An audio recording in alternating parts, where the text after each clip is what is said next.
Добрый день, уважаемые.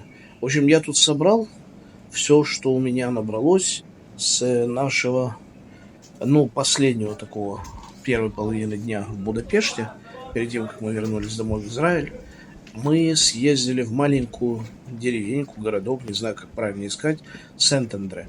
Сент-Андре — это такой супер живописный игрушечный городок с маленькими домами, с там всякими ресторанчиками, улицами.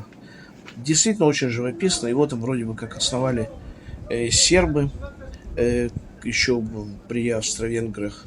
Сегодня это город такой художников, туда ездят массовые экскурсии.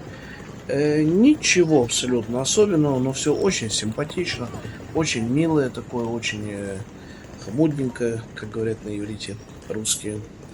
Вот. По Сент-Андре бродят гигантские толпы туристов, китайцев, израильтян, итальянцев, англичан, кого мы там только не встречали. Интересно, что израильтяне какие-то все местные, которые говорят на иврите с чудовищным акцентом. Но, в общем-то, можно понять, чего они говорят. Вот. Ну и просто вот такая вот природа под Будапештия, назовем его так. И опять же, миленькие, симпатичненькие Сент-Андреевские горы, все вот эти вот деревья. Там еще речка есть. На самом деле, я скажу честно, мне уже было просто немножко влом снимать. Я хотел просто отдохнуть. Поэтому мы вот тут ходили. В основном это снимала моя жена на свой телефон. Я у нее потом стырил. Поэтому в некоторых кадрах вы даже увидите мои, извините, филейно-тыловые части организма.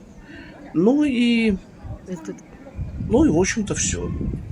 Вот так мы погуляли по этому Сент-Андре, покатались на поезде. И на этом я с вами распрощаюсь. А вы еще минуты две посмотрите на полосу видовую. Все, всем спасибо.